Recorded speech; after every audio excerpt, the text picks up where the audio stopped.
Shalom à toutes et à tous, on est très contents, on se retrouve avec Michael Gros, ça fait pas mal de temps déjà, non? 1 ou 2 semaines qu'on n'a pas eu cours. 2 semaines, il y avait Yom Ha'atzmaut, et puis avant Ouais. ça y avait, et ensuite, oui, le livre de Vaïkra était un peu... Nachal. Et là on reprend, Parashat est mort, et tu veux nous parler aussi de la Tkufa du Homer, selon le Rav Shimshon, Oui, Rav Shimshon Raphaël Hirsch. Bechavod. oui, on va tout de suite passer au passage de la paracha, et on va faire une démarche un peu à l'envers, mais tout de suite, vous allez voir, on va d'abord voir la paracha, voilà, je la fais monter avec la traduction en français. La voici, c'est le chapitre 23 du livre de Vaïkra, qu'on connaît parce qu'on le lit plusieurs fois pendant l'année, étant donné qu'il parle de toutes les fêtes, du Shabbat, et ensuite de Pessah, Shavuot, Rosh Hashanah, Yom Kippour et Sukkot. Et même après, il y a une allusion à Hanouka, puisqu'on parle ensuite de la menorah. Et dans ce passage-là, on nous amène ce que nous savons, Usfartem lachem imochorat Shabbat, la mitzvah de compter l'Omer. Cette mitzvah-là commence en fait au verset 9 et nous dit la chose suivante. On va lire une fois en hébreu, une fois en français, ou parallèlement, je ne sais pas. En tous les cas, de quoi il s'agit. Ki tavo el haaretz asher ani noten lachem uktzartem et ketzira, lorsque vous arriverez au pays que je vous donne, dit Akadosh Baruch Hu au Bnei Israël, et à ce moment-là, vous ferez la moisson de la récolte, alors il faudra amener un Omer, Reshit Kitzrechem et la Kohen, la première prémisse du Omer. L'Omer, c'est une gerbe, une quantité qui a été définie par la halakha d'une manière très précise, et ça, il faut l'amener au Kohen. Ve'nif et Omer lifnei Hashem lirtzonechem, et alors, on amène ça au Beth Amikdash, lifnei Hashem, et le prêtre, le Kohen, balance, hennif, cette gerbe. D'après la halakha, c'est pas la gerbe qui fait, mais on prend c'est une gerbe, d'après la tradition, c'est une gerbe d'orge et non pas de blé, et on la prend pas telle qu'elle est, mais dans leur grain, et à ce moment-là, on secoue. Mimochorat à Shabbat, cette date était très controversée, on ne va pas s'attarder là-dessus aujourd'hui, que ça se fait le lendemain du Shabbat, et d'après, encore une fois, la tradition, Mechorat à Shabbat, c'est après le premier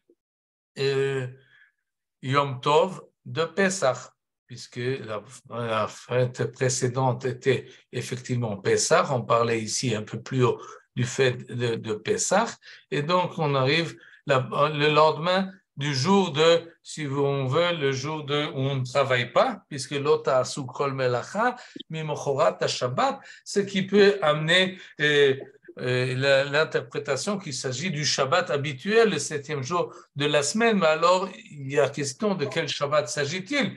Et si on veut être dans le sens du chapitre, alors c'est un Shabbat après Pessah, Shabbat pendant Pessah. De quel Shabbat exactement il s'agit là? Et c'est pas tellement clair. En tout cas, la halakha ne va pas selon cette optique. Et en plus, si c'était comme cela, alors on aurait peut-être dit pas la fin on aurait dû fixer le jour de Shavuot, puisqu'il tomberait toujours le dimanche après cette semaine. Mais finalement, la halakha des Chachamim, des Proshim, contrairement à ceux des Tzdukim, nous dit Mimachorat Shabbat, c'est le Motsaei Yom Tov Rishon Shel Pesach. À ce moment-là, il faudra amener le Omer. Vasitem beyom anifrem et Omer. Ce jour-là, on amène donc cette gerbe, et elle est amenée avec Kevestamim ben Shenato Leola. Il y a un korban, un agneau qu'on amène en holocauste. Et cet agneau, comme d'habitude, c'est un korban mincha, alors on amène également avec des esoronim, shne esoronim solet blula bashemen, avec de la farine pétrie à l'huile, 2/10 de fleurs, et là on verra par la suite, peut-être qu'on aura le temps d'en parler, et que c'est spécial parce que d'habitude avec un keves, on amène uniquement un esaron. Alors là qu'il faudra en amener 2, peu importe pour l'instant, tout cela on l'amène avec du vin et avec de l'huile, et tout ça fait plaisir à Kadosh Baruch Hu, le reach nichoach. Velechem vekali vecharmel lo tochlu, en plus il y a au verset 14 une interdiction de consommer du pain, du grain, etc., tant qu'on n'a pas amené le homer, et ça c'est dans tous vos demeures, et une discussion en Chutz Laaretz, en Eretz Israël. Après cela, on nous amène la mitzvah que nous faisons à cette époque-là, Usfartem lachem mimochorat ha-shabbat miyom aviachem et omer atnufa. On doit compter, parallèlement à cette offrande-là, on doit compter cette semaine, Sheva Shabbatot, là le mot Shabbatot est traduit par semaine, et pas 7 Shabbat, sinon il y en aurait eu 8. En tous les cas, on n'aurait pas dû dire entière. Et Sheva Shabbatot, Temimot Tiena, donc on doit compter 7 fois cette semaine, et jusqu'on arrive au 7e Shabbat, et on arrive à 50 jours, et à ce moment-là, on amène une nouvelle offrande. On avait déjà amené une cette semaine précédente à la sortie du premier Yom Tov de Pesach, et là maintenant, on amène une deuxième, et qu'est-ce qu'on amène? Mimoshvotechem, de vos habitations, tavi ou lechem tenufa. À l'époque, c'était des gerbes, c'était de l'orge, maintenant c'est du blé, et c'est pas sous forme brute, mais c'est sous forme civilisée, si on peut dire. Ça a été, on amène du pain, et on fait encore une fois tenufa, shetaim, shene, esronim, solet, tiena, chametz, teafena, 2/10 de farine fine et cuit à pain levé, à pâte levée. Ce sont les prémices pour l'Éternel. Bikurim, pourquoi ces prémices? Parce que c'est la première fois qu'on amène du blé sur le Beth Amikdash, sur le au Beth Amikdash. Et cette offrande-là est apportée avec Vikraftem ala lechem, c'est-à-dire avec le pain, avec ces pains. Il amènera 7 agneaux cette fois-ci, Shivat Kevasim Temimim Bnei Shana, 7 agneaux sans défaut qui ont 1 an, et en plus un jeune taureau, et en plus 2 béliers, et en plus avec les oblations, les libations, tout ce qu'il faut, le reach nichoach l'Hashem. Vous ajouterez encore à ce moment-là, c'est irizim echad lechatat, un bouc pour expier les péchés, et encore une fois, shnei chevasim bnei shana, les evar shelamim, encore 2 agneaux d'1 an comme sacrifice rémunératoire. On a déjà expliqué le terme shlamim à l'époque, quand on a appris la paracha de Vaïkra, que le rabbin Hirsch n'aime pas cette traduction rémunératoire. Il dit shlamim, c'est en fait le korban qui vient compléter et amener et l'homme à sa plénitude. Et là aussi, venifa kohen otam tenufa, là aussi il faudra balancer ce qu'on amène, c'est-à-dire qu'est-ce qu'on balance là maintenant? Eh bien les shnei chevasim, ces deux agneaux vivants, il faut les porter et les balancer avec le pain, et c'est ce que nous dit le verset 20, et Kodesh Yula Kohen au profit du pontife. Et à ce moment-là, on va conclure avec 2 versets. Un, c'est que ce jour-là, c'est un jour férié, c'est-à-dire le 50e jour qu'on a compté et qu'on amène la nouvelle offrande, ce sera un jour férié, vous célébrez, comme ça c'est traduit, mais c'est marqué, Ukratem be'etzemazé, vous appellerez. Ce jour-là, c'est pas marqué qu'est-ce qu'on appelle, mais ce sera quand même une convocation, Mikra Kodesh Yelachem, une convocation sainte. Encore une fois, Kol Melechet Avoda, Lota Asu. En fait, la Sfirat HaOmer, c'est 49 jours, c'est 50 jours, sont un pont entre le Shabbat, premier Mimochorat Shabbat, le Yom Tov, à partir du moment où on a commencé à compter et on était interdit de travaux, et la 7e fois, encore une fois, Kol Melech et Avoda, tout ce qui est au milieu est un peu, comme ça disent les Chachamim, un peu comme un Chol HaMoed, une interlude entre deux Mikra Kodesh, deux jours célébrés et sanctifiés. Et entre parenthèses, j'ajouterais, c'est pour cela que au départ, ces jours-là étaient des jours de joie, comme Chol HaMoed, un peu, il rapportait du début et de la fin une festivité, et puisque nous sommes sortis en galoute, alors ça sont accumulés et les déboires pendant cette période-là, surtout pendant l'époque des croisades, mais encore avant, à l'époque de Rabbi Akiva, avec la révolte de Bar Korva, et ensuite à l'époque des croisades, et finalement, c'est transformé, ces jours de Homer se sont transformés en jours de jeûne, pas de jeûne, de Avelut, comment on dit, de deuil. Oui, et on ne se rase pas la barbe, on ne se marie pas, on ne chante pas, on n'entend pas, bien qu'il y a beaucoup disons, de chumrot qui sont ajoutés dans ces jours-là, qui n'ont pas vraiment leur base ilchatique, mais c'est comme ça que sans doute le peuple a ressenti qu'il doit vivre cette époque, jusqu'à ce que nous sommes revenus en Israël, et puis on a maintenant Yom HaAtzmaut, et on fête l'Ag BaOmer d'une manière surchargée, on peut dire même, et ensuite on fête aussi Tafret Be'Iyar, et donc on a beaucoup de festivités qui commencent à s'accumuler et dans cette période-là, qui changent un peu, sans parler du fait que les Ashkenazim, qui eux ont souffert des croisés et donc ont pris sur eux cette époque comme une époque de deuil, mais ici ils rencontrent les Sfaradim qui sont moins tenaces dans cette période-là, qui se rasent et qui se marient pas, bien que le Rav Ovadia Yosef a permis dans certains cas aussi de se marier, et donc et on revient à la joie, je ferme la parenthèse,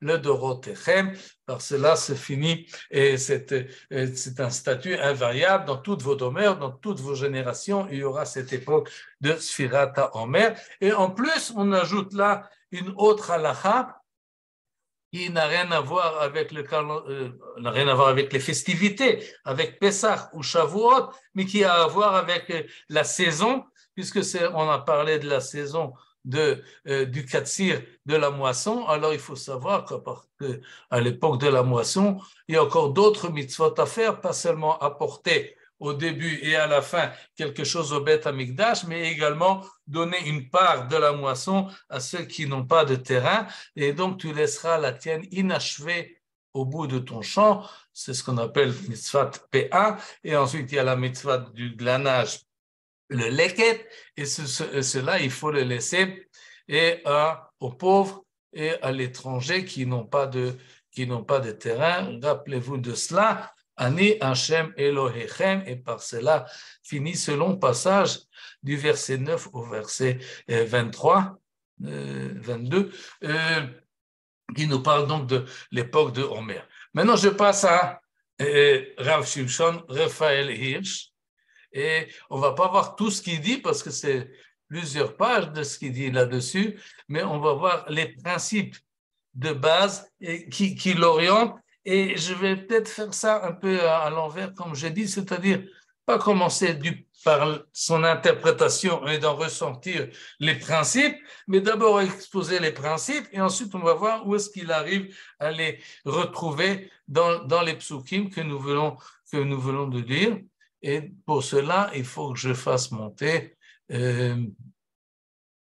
autre chose, je crois que c'est ça.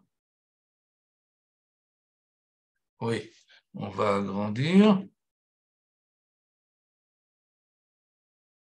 Voilà, on va voir ça dès le début. Voilà, et voilà les principes. Le premier principe du Rav Shimshon Raphaël Hirsch, et il nous dit la chose suivante. C'est dans ma version à moi, c'est moi qui ai écrit cette phrase, mais il pourrait l'accepter entièrement d'après les sources qu'il a mis à notre disposition. il nous parle de la Torah Shebe'al Peh et la Torah Shebirtav.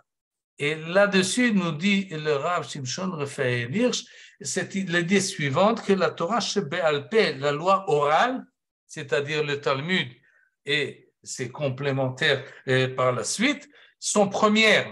Ils ne sont pas secondes à la Torah Shebirtav, ils sont premières à la Torah Shebirtav. Et c'est-à-dire qu'il y a d'abord la Torah Shebe'al Peh. Ensuite, il y a la Torah Shebirtav. Et là, il a une idée assez originale que je n'ai pas retrouvée ailleurs, bien que dans l'ensemble, on accepte sa position, mais d'habitude, on la décrit d'une manière différente. Et on nous dit, il y a la Torah Shebirtav, celle que Moshe Rabbeinu a reçue par prophétie. Et donc, c'est elle qui est première parce que c'est elle qui a été dictée par Akadosh Baruch Hu à Moshe Rabbeinu directement, et il l'a mis par écrit.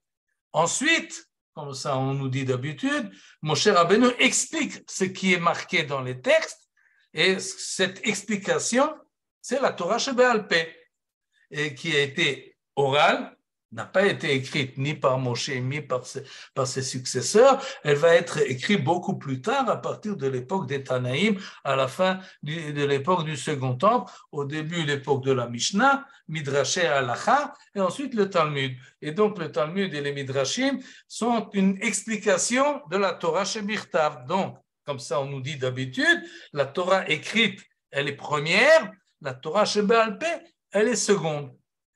Vient le Rav Shimshon Raphaël Hirsch, et dans plusieurs endroits, il nous dit, non, c'est pas comme ça qu'il faut concevoir la chose, il faut concevoir la chose différemment. D'abord, il y a eu Torah Shebe'al Peh, ensuite, il y a eu la Torah Shebirtav. La Torah Shebe'al Peh, elle est essentielle, elle est primordiale. D'abord, dans le sens historique. D'abord, Akadosh Baruch Hu a parlé à Moshe, ensuite il a mis par écrit une partie de ce qui lui a été dit. Et d'ailleurs, le texte de la Torah Shebirtav nous le dit. C'est pas que Moshe a reçu un texte. Vayom vayedaber Hashem el Moshe lemor. Akadosh Baruch Hu a parlé à Moshe. Donc, ce que Moshe a reçu, c'est une voix parlante. C'est une Torah orale. C'est comme ça que Moshe a reçu la Torah pendant 40 ans. Il a reçu la Torah oralement, à petit, et il l'a enseigné au Bnei Israël, et finalement il l'a mis par écrit à la 40e année, comme ça nous dit le Rav Shimshon Raphaël Hirsch. Donc la Torah Shebirtav, elle est postérieure à la Torah Shebe'al Peh. Maintenant, quand on nous dit la Torah Shebe'al Peh, ce n'est pas une explication du texte qu'on n'a pas encore. C'est tout l'ensemble des lois de la Torah, les mitzvot de la Torah, avec tous les détails qui ont été dits à Moshe Rabbeinu, que Moshe Rabbeinu a enseigné, mais il n'a pas mis par écrit tous les détails, il les a transmis oralement. Finalement, ça va être écrit dans le Talmud. Et pour que ce soit conservé ou dans les Midrashim.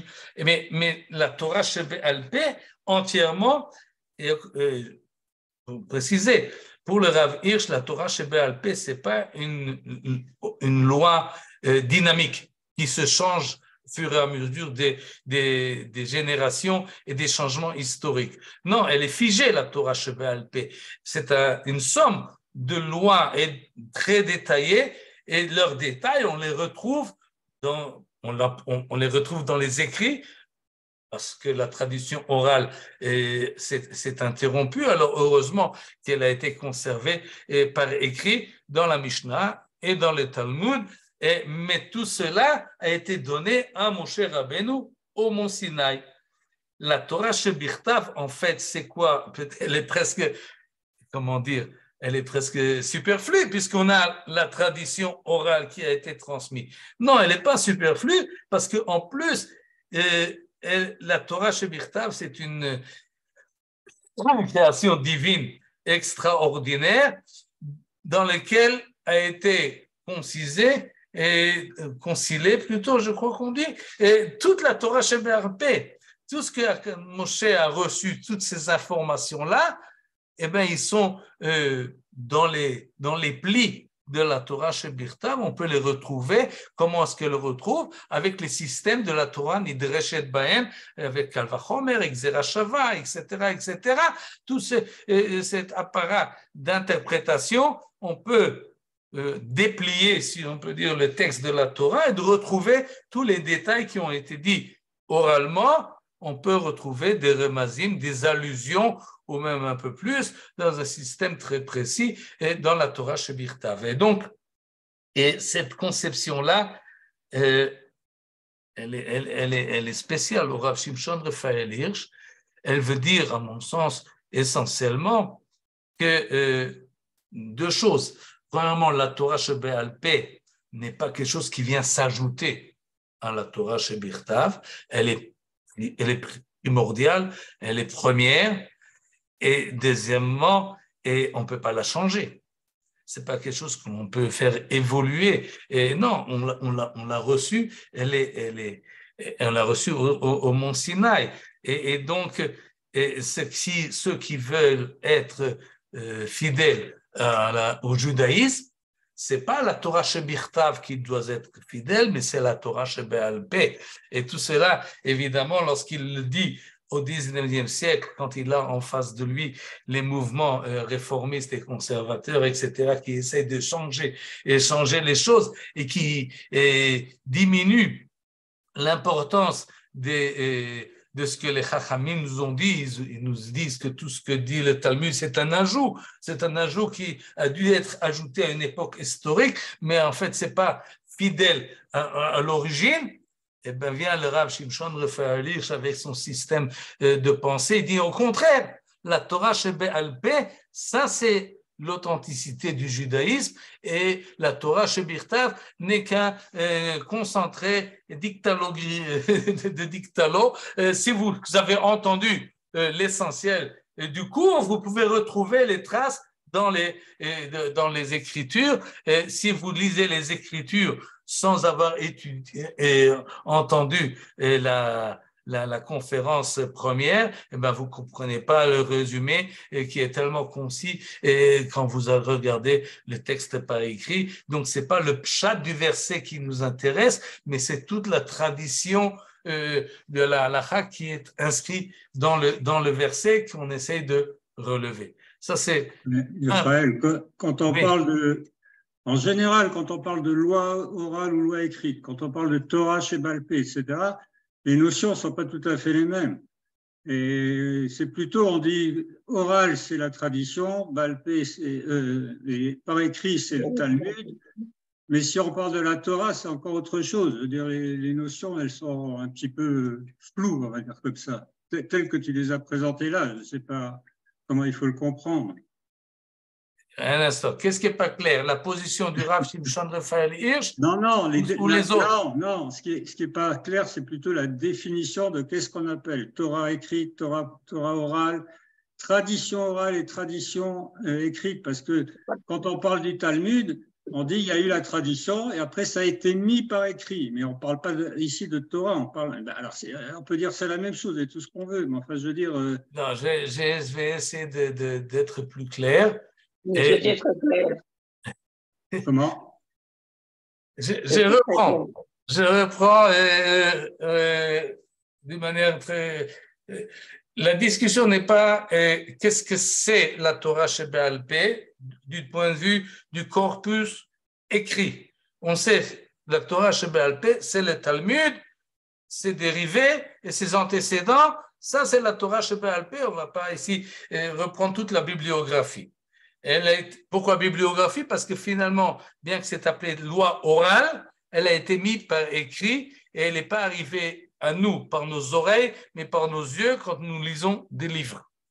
Le problème est de savoir quel est le rapport entre la Torah Shebirtav, celle que nous lisons tous les Shabbats matin au Beth Knesset, dans le parchemin, et quel est le rapport entre cette Torah-là et le Talmud. Un explique, le deuxième explique le premier, c'est ce qu'on nous dit d'habitude. Vient le Rav Shimshon Raphaël Hirsch, il dit non, le rapport entre les deux est différent. D'abord, il y a eu la loi orale et la Torah Shebirtav n'est qu'un concentré de la loi orale. C'est pas que la loi orale est une explication de la Torah Shebirtav. Le contraire, la Torah Shebirtav est un résumé de la Torah Shebe'al Peh. Comme ça, il nous définit les choses. Et j'ai essayé d'expliquer qu'est-ce qu'il gagne dans son démarche qui est originale, qui n'est pas habituelle. Il y gagne de mettre l'accent essentiellement dans la Torah Shebe'al Peh et pas dans la Torah Shebirtav, pas dans le Tanakh, pas dans la Bible. Il faut rechercher l'esprit du judaïsme, il faut rechercher l'esprit du judaïsme dans la tradition orale qui a été confinée dans le Talmud et dans ses dérivés. Et c'est ça qui... Et là, je passe donc au deuxième point.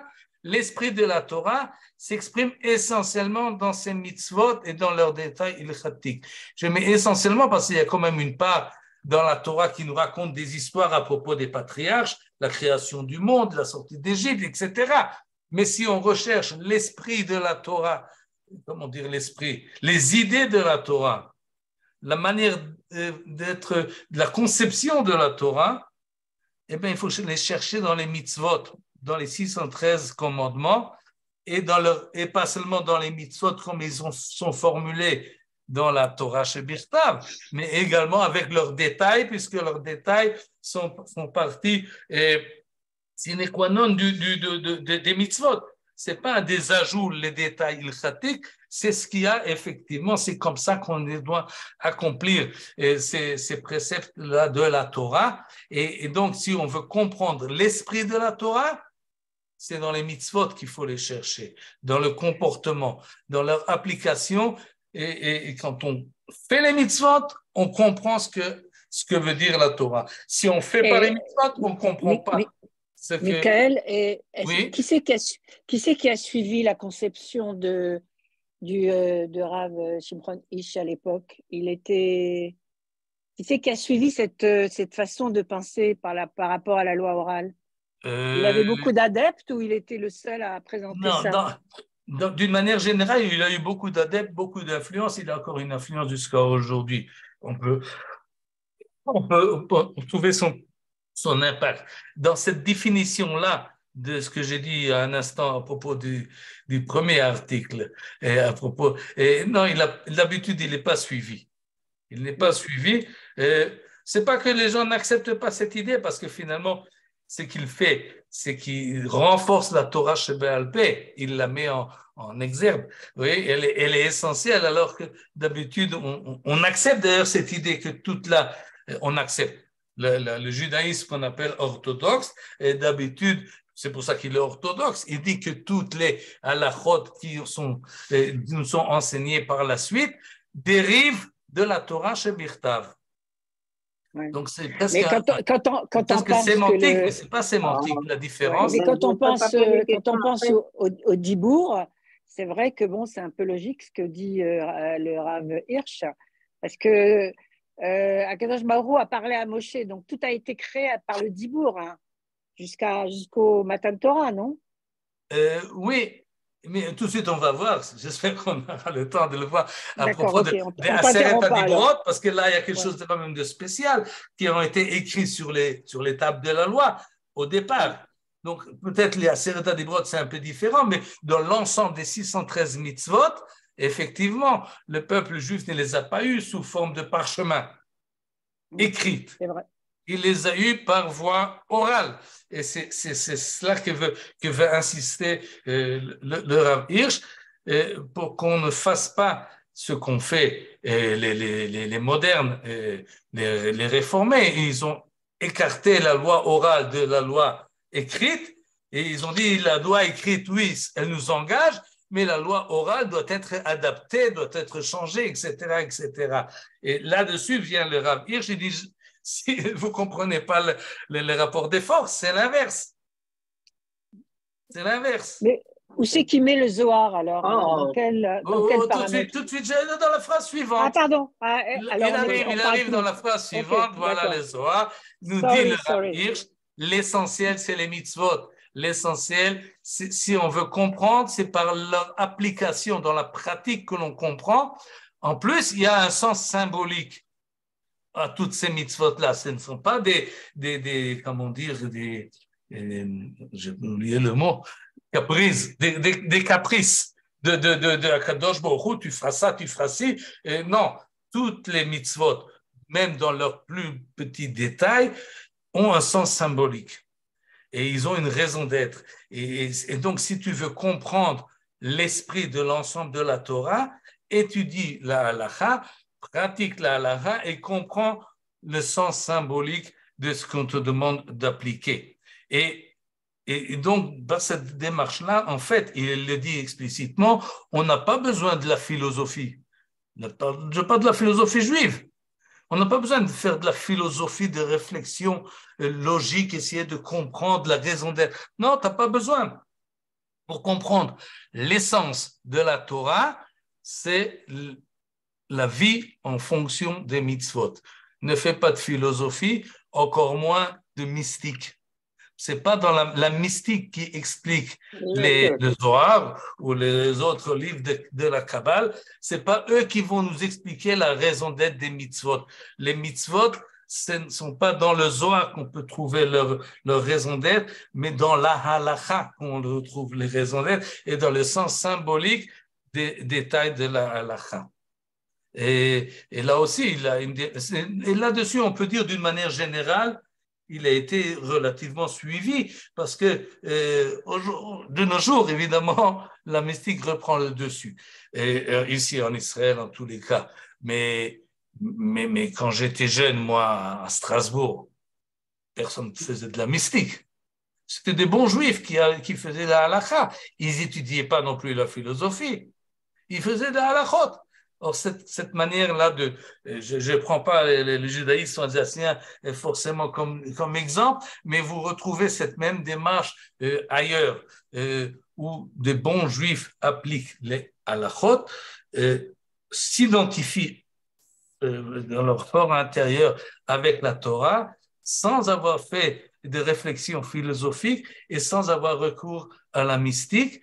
La halakha remplit leur monde, pas seulement de leur action, mais également de leur manière de se relater avec Akadosh Baruch Hu et la compréhension de ce que signifie être juif, et sans avoir besoin de définir d'une manière très précise les notions et les idées. Et là-dessus, encore une fois, le Rav Hirsch insiste sur l'application. Pourquoi? Parce qu'il ne veut pas qu'il y ait des gens qui s'identifient au niveau des idées, mais qui ne passent pas à la pratique. C'est très joli. Les idées sont de belles idées, mais comment est-ce qu'on les pratique, ces idées-là? Il y en a qui bafouent, qui ne prennent pas attention à la manière de faire. Et là-dessus, le Rav Hirsch dit non, vous ne comprenez pas. Dans les mitzvot, vous voulez comprendre ce que c'est Shabbat, faites Shabbat. Tous les discours, c'est très joli, mais il faut comprendre les halachot, les 49 interdictions, les 39 plutôt interdictions de Shabbat. C'est comme ça que l'on comprend qu'est-ce que c'est Shabbat. Et j'arrive rapidement au troisième point, l'acceptation de la Torah et l'accomplissement de ces préceptes orientent la moralité de l'individu et de la société humaine. C'est-à-dire, finalement, et si on va jusqu'au bout des mitzvot, ça forme l'homme, ça le rend moral, dans une morale qui correspond à la volonté du Créateur. Et donc, ça se limite pas seulement dans les 613 mitzvot, bien que c'est pas moindre, mais ça reflète également sur l'ensemble de son comportement individuel par rapport à soi-même, dont on a déjà parlé à propos de la Tzarat, et également la société dans laquelle il se relate devient plus morale si on cherche une société saine, humaine, moderne, selon les notions qu'il avait au 19e siècle, eh bien, respectez la Torah. La Torah vous organise tout cela d'une manière très équilibrée et très morale. Et cela, il le dit pas seulement pour l'individu juif et pour la société et de la collectivité, de la communauté juive, mais l'exemple du peuple juif appelle l'ensemble de l'humanité, c'est-à-dire notre comportement individuel et collectif doit avoir son éclat et influencer l'ensemble de l'humanité. Nous avons cette idée de Or LaGoïm par l'intermédiaire du comportement à partir de la halakha. C'est ce qu'il appelait Torah im derech eretz, qui montre à tout le monde comment est-ce qu'un homme civilisé doit se comporter. Et la conclusion de cela, entre autres, c'est que il hésite, le Rav Hirsch, concernant Eretz Israël. Parce que si on va en Eretz Israël, comment on va influencer l'ensemble de l'humanité? Alors évidemment, d'après son optique, c'est une des conséquences de ce qu'il dit.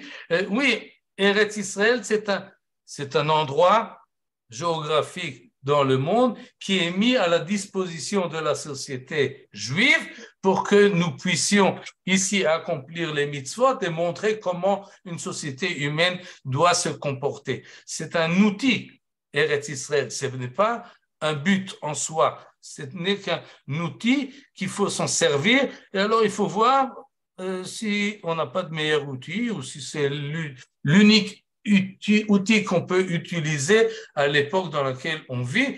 Et au départ, il était assez encouragé, il a assez encouragé, et les premiers qui sont venus en Eretz Israël, ils pensaient que c'était quelque chose de valable et encourageable, mais finalement, non, il s'est retracé, il n'a pas suivi l'élan sioniste.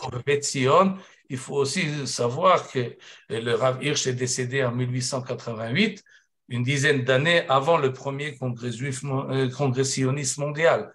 Donc, il est juste au début de cette démarche, mais il parle déjà du peuple juif en tant que peuple, pas seulement une communauté, mais une société juive générale, mais il la voit dans la famille des autres nations et pas forcément dans le cadre de Eretz Israël. Non, c'était pas un grand sioniste. Il n'a pas la pensée, il n'est pas comme le Rav Kook alors, pas du tout. Pas du tout le Rav Kook, non, ouais. Pas du tout le Rav Kook qui est venu un peu plus tard, qui a eu l'avantage que les discussions étaient différentes. Le Rav Hirsch s'opposait avait affaire essentiellement au problème de l'émancipation et c'est et là-dessus il a pas mal réussi, il faut le dire, à trouver un système qui redonne aux Juifs sa place dans la société sans avoir besoin de refiner ses volontés ilchatiques. Au contraire, plus que tu es ilchatique, plus que tu appartiens à la société humaine. Et c'est ce qu'il a réussi à faire. Il a pas mal réussi. Et tout à l'heure, est-ce qu'il a eu une influence? Oui, il y a encore aujourd'hui en Eretz Israël et ailleurs, évidemment en Allemagne et dans l'Europe de l'Est, il y a eu entre-temps la Shoah, mais ceux qui sont venus en Eretz Israël, il y en a ici en Eretz Israël qui ne considèrent pas Eretz Israël comme but en soi, mais comme moyen qu'il faut exploiter pour conserver les mitzvot de la Torah. Le but, c'est d'accomplir les mitzvot de la Torah et le moyen, c'est l'État. Et donc, l'État est mis en deuxième plan et certainement pas au-dessus de toutes les autres valeurs, mais même pas au-dessus d'autres valeurs. C'est pas la collectivité qu'on doit servir, c'est à Kadosh Baruch Hu qu'il faut servir par le biais des commandements qu'il nous a donnés. L'équilibre est un peu différent qu'on retrouve encore aujourd'hui, évidemment, en Eretz Israël et ailleurs aussi. Maintenant, il me reste à essayer de montrer où ça se trouve dans la paracha. On aura du mal, je ne pourrai pas, avec les trois exemples, peut-être que je reprendrai la semaine prochaine, pourquoi pas, mais en tous les cas, et maintenant j'ai l'embarras du choix, et je vais prendre peut-être celui-là, le premier. Et il nous parle de Shavuot. Oui, regardez ce qu'il dit à propos de Shavuot. Masoret beyadenu. Nous avons une tradition que le jour du don de la Torah était Shabbat. Ça, ce n'est pas marqué dans la Torah, c'est marqué dans le Talmud, dans Masechet Shabbat. Là, il amène la référence. En plus, nous savons, d'après le Talmud, que la sortie d'Égypte était un jeudi. Maintenant, si vous prenez votre calendrier et vous essayez de faire le compte, si on sort un vendredi, est-ce qu'il peut y avoir le 50e jour un Shabbat? Et vous vérifiez rapidement et vous arrivez à la conclusion que non, que le jour du don de la Torah n'était pas le 50e jour, mais le 51e jour. Chamishim ve'echad. Conclusion, Nimtza, Sheyom HaChamishim LaOmer eneno zikaron leyom matan Torah. Le 50e jour de Omer n'est pas un souvenir du jour du don de la Torah, mais de la veille. En fait, la veille du Matan Torah. Et en plus, il ajoute là ce que j'ai sauté, c'est que c'est la remarque qu'il fait, qui est évidemment juste, et que le mois de Nissan et Iyar peut être complet, peut être rapetissé. Donc, le jour de don de la Torah, même si on compte 50 jours, tombe toujours dans différentes dates. Ça peut être le 6, ça peut être le 7, ça peut être le 8 du mois Sivan, selon la longueur des mois de Nissan et de Iyar. Finalement, il nous amène, et c'est le verset Kaf Gimel, Perek Kaf Gimel, pardon, verset 21. Je le reprends, non, je vais vous le lire. Ce sera plus facile si je le lis rapidement. Le verset nous dit la chose suivante. Ukratem be'etzem hayom hazeh, mikra kodesh yeh lachem, kol melacha lo ta'asu. Ukratem be'etzem hayom hazeh. Vous appellerez ce jour be'etzem, ce jour-là. Il y a une insistance. Faites attention à ce jour-là. Nous explique le Rav Hirsch. Pourquoi est-ce qu'il faut nous dire Ukratem be'etzem hayom hazeh? On a compté 50 jours, on a compris. Non, faites attention. Je veux le 50e jour, je ne veux pas que vous fêtez le don de la Torah. Oui, הכתוב לא נתכוון לכך. היפוכו של דבר, c'est l'inverse. כל עצמו לא בא אלא לשלול אותה תפיסה מוטעת. Ce verset-là, Ukratem be'etzem hayom hazeh, ce jour-là précisément, parce qu'on aurait pu croire qu'il faut fêter un autre jour. Lequel? Le don de la Torah. Et il dit non. Al tikveu et achag b'yom hachodesh shel matan Torah. Ne fixez pas, contrairement à toutes les autres fêtes qui sont fixées à partir de la date qui a été fixée par les Chachamim selon la néoménie qu'ils voient. La fête de Matan Torah ne dépend pas du moment où il y a un Rosh Chodesh Sivan. On compte 50 jours à partir de la fête de Pesach.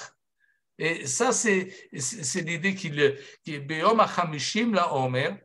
Et pourquoi c'est important pour le Rav Kook? On le comprend maintenant parce qu'on va voir ici dans sa conclusion, Nimtzeta Omer, finalement, Lo Yom Ha'itgalut shebeSinai. Ce n'est pas le jour de la révélation au mont Sinaï qui nous est important. Et la Yom Siyum Shel Chag HaShavuot arrive avant, et on reprend là, et ça nous enseigne la Madnu Mikan Emet Gdola. Ça nous apprend quelque chose, une grande vérité. Que le Chag Matan Torah, voilà comment il le définit, la fête du don de la Torah ne se relate pas au fait la Torah a été donnée. Puisque c'est le 50e jour et la Torah a été donnée selon le Talmud.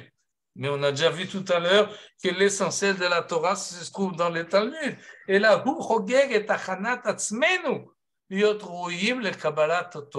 ce que nous fêtons à Shavuot, c'est le fait que nous nous sommes préparés à recevoir la Torah. Nous sommes maintenant prêts à la recevoir.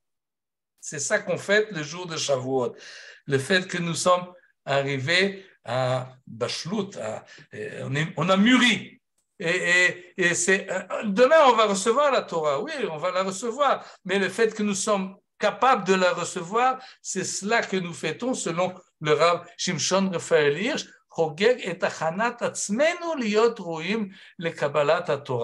Et cette idée-là revient à ce qu'on a dit il y a un instant à propos de la Torah Shebichtav et la Torah Shebe'al Peh. La Torah Shebichtav est un peu en arrière. Ce qui est important, ce n'est pas le fait qu'on a reçu la Torah Shebichtav, le fait qu'il y a une révélation. C'est la pratique, c'est la préparation. C'est le fait que nous comptons 7 fois Shabbat et par la force de cette préparation-là, on devient juif, c'est-à-dire on est capable de s'élever au-dessus de la vie courante vers une moralité plus élevée. Et c'est ça. Yom Shebo Israël Ayu Muchanim le Yehuda Magdol. Le but du Bnei Israël, c'est pas de recevoir la Torah, c'est la Setet Torah, comme il dit ici. C'est porter, supporter, mais pas dans une consonance de fardeau, mais porter la Torah, la vivre, la pratiquer, ça c'est l'essentiel de la Torah, pas le fait qu'on l'a reçue. La reçue, c'est un fait historique, c'est arrivé une fois, c'est pas ça ce qui est important. Ce qui est important, c'est la continuation et le fait que l'on vive en fonction de la Torah. Et je saute là-dessus parce qu'on n'a pas le temps et je vais rapidement parce que ça complète l'idée précédente. Et regardez ce qu'il nous dit ici. Et Mimochorat Shabbat, oui, Usfartem lachem Mimochorat Shabbat. Il faut compter 7 fois après la sortie d'Égypte. Alors, nous dit le Rav Hirsch, vous avez déjà, à Pesach, fêté la liberté. Vous avez déjà fait remarquer que vous êtes indépendant. Parce que c'est Kitavo el Artsechem, on a vu au début du passage. Vous êtes déjà dans votre pays, vous êtes déjà libre, vous êtes déjà indépendant, vous mangez de votre pain de la terre, donc vous êtes arrivé à tout. Qu'est-ce qui vous manque? Nimtsa shekvar igatem el acherut, liberté, ravacha, la stabilité, ha'atzmaut, l'indépendance, tout cela, en fait, mehavim bederech la, d'habitude, ça c'est le but de toutes les aspirations nationales. Mais vous, à ce moment-là, vous commencez à compter. À ce moment-là, vous commencez à compter. Pourquoi est-ce qu'on commence à compter le Homer à la fin de Pessah pour nous dire on a tout ce qu'il faut? Non, on n'a pas tout ce qu'il faut. On commence. Ce n'est qu'un début. Ce n'est qu'on a maintenant les ustensiles qu'il faut. On a le clé, on a les matériaux, on a la liberté, on a l'indépendance, on a la terre, on a l'abondance. Ce n'est pas le but. Le but, c'est quelque chose d'autre. C'est pour cela qu'on commence à compter. Ces atteints-là ne sont pas le but.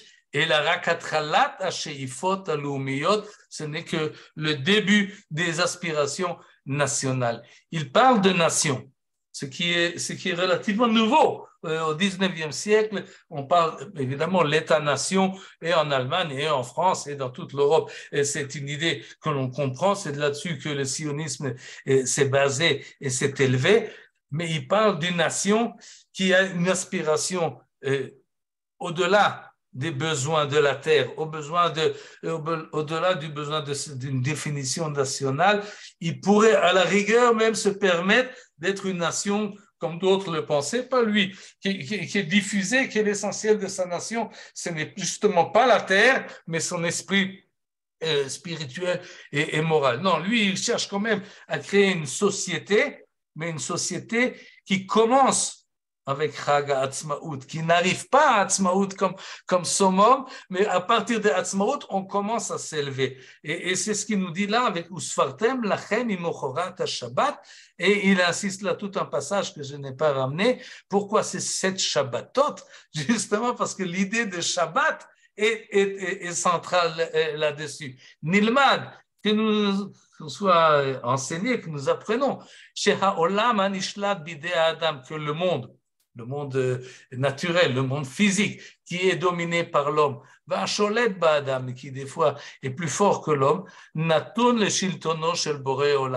le monde appartient à Dieu. Ça, c'est l'idée du Shabbat. On trouve la liberté et la base de notre indépendance et de notre pouvoir, qui est Kinyana Adama, qui est la possession de la terre. Alors on amène un korban, on amène le homer, on amène shte alechem, et on amène tout ça pour montrer, voilà notre terre, voilà les fruits de la terre, voilà les fruits de notre indépendance et de nos facultés, et ça j'amène l'ifne Hashem à Kadosh Baruch Hu. Cette idée-là, je la prends de 7 fois Shabbatot, et une fois qu'on a travaillé là-dessus sur le Shabbat, on peut arriver à ce summum-là de créer une société qui utilise la terre et qui n'est pas asservie à la terre, qui élève ses moyens et ne les poursuit pas. Et c'est ça ce que finalement veut nous dire le Rav Shimshon Raphaël Hirsch.